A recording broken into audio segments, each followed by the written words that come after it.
May nabili na naman ako sa TikTok shop.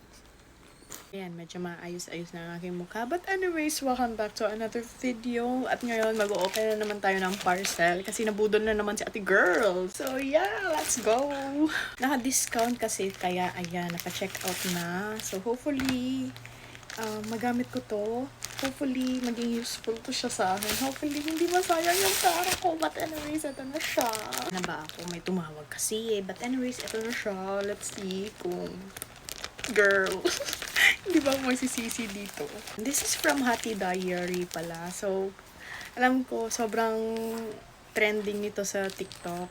Yung nagpapaliit ng tiyan. So, sakang-sakto to kasi magpa-party na, diba? So, kailangan nating itago ang ating mga kabilbilan. So, ayan, may pa-warranty card sila. Wait lang, magpabra lang ako. The babies are secured. But anyways, ito yung binili ko. Shapewear. So, ganito siya. Ayan. Para lang siyang, cycling shorts, pero mahaba. And then, eto, meron siyang pa ganito. Parang pa-bone. Hindi ko alam kung ano yung tawag. Nakalimutan ko kung ano yung tawag. Parang T-bone. T-bone. Basta yan, may buto-buto siya. Wait, medyo... Siguro okay na to. Anong size to? Oh, medium to large pala. So, eto, medium to large siya. So, tignan natin. Sukatin natin. But anyways, ito yung chan ko. Ay, kasi wala pa akong kain. So, hindi pa masyadong kita yung chan. Pero ayan, malaki na yan. So, itry na natin. So, parang maliit. Pero, let's see. So, eto na siya. Nakabit ko na. Pero parang, feeling ko malaki pa rin siya. I mean, wala siyang masyadong nabibigay na compression sa aking chan. Pero yeah, ayan.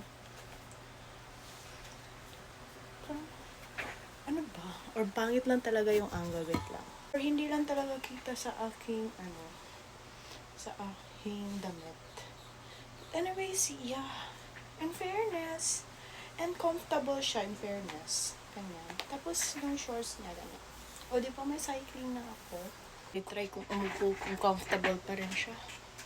In fairness, comfortable pa rin siya kahit umupo ako, gumanyan ako, nag-slouch ako, ganyan. O, diba? Taray naman ni Akla, ready for the party. Susuotin ko to sa kasal ni Zane. Alam niyo naman yung aking tiyan, lumalabas, lumalaban, ganyan. So, tingnan natin kung makukompress niya. Saktong-sakto magdidress ako sa kasal ni Marcin. Try yun. So, ayun lang. Thank you for watching. Bye! Hello, good morning. So, today is the day na kasal na ni Marcin. At today is the day na din na itatry natin itong body shaper from Hati Diary. So, ito yung suot ko ngayon. This is a dress lang, a simple black dress kasi black yung theme nila. Ayan. Kitang-kita yung chan ko dito at dito sa gilid. Medyo maliit pa to kasi wala pang kain. Sobrang aga pa ngayon. Like it's now 7:35 AM. Ngayon, itatago natin itong mga taba-taba dito sa gilid at itong sa harap. So, suotin na natin to. Ayan, nakalagay na siya. So, tingnan natin. Nasaan na, B? Ang mga taba-taba, B? Gagi!